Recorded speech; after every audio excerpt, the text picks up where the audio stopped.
It was a perfect time. I was feeling really great about myself. I met him when we were done filming, and I felt really empowered, and I loved myself. I was ready to love somebody. Amy Schumer says her new movie, I Feel Pretty, really hits close to home in her own life when she met her now husband.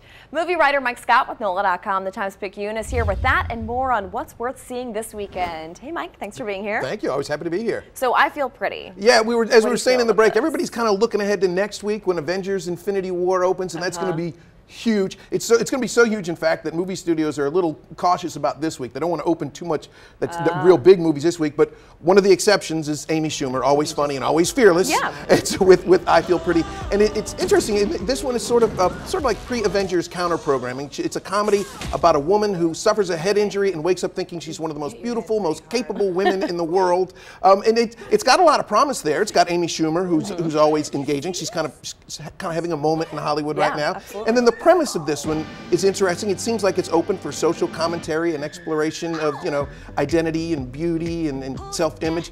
But the problem is it leaves a lot on the table. It feels like it's really more, it has its moments, but it's more amusing than it really is profound. And so it just feels like it didn't connect.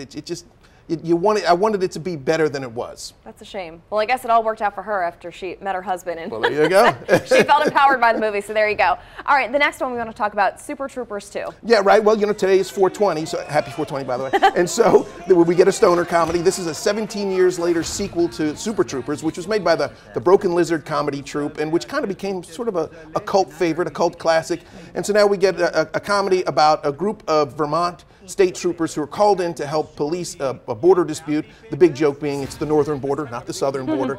I haven't seen this one, but the early reviews are, you get comedies that are stupid, funny, and then you get comedies that are stupid, stupid. Yeah. The early reviews suggest this is sort of stupid, stupid. Oh. And so it's not really for wide audiences. For fans of the original, they might get a few chuckles here, but other than that, probably want to pass on this one, right? Well, the last one, you said this is probably the best of the bunch, Loveless. Loveless, yeah, this is a Russian drama. It was nominated earlier this year for an Academy Award for Best Foreign Language Film. It actually won at the Cannes Film Festival.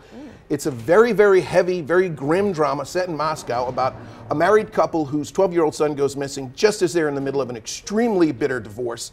It's very beautifully shot, very well acted. But like I said, this isn't a movie about uplift. It's got some heavy themes, but it also provides some thought-provoking commentary about the state of Vladimir Putin's modern-day Russia. So there's a lot there, but it's the kind of movie that you're going to want to plan to go get a drink on the way home because it's a heavy one. A little heavy. All right, exactly. Mike Scott, thanks so much for your time this Always morning. A pleasure.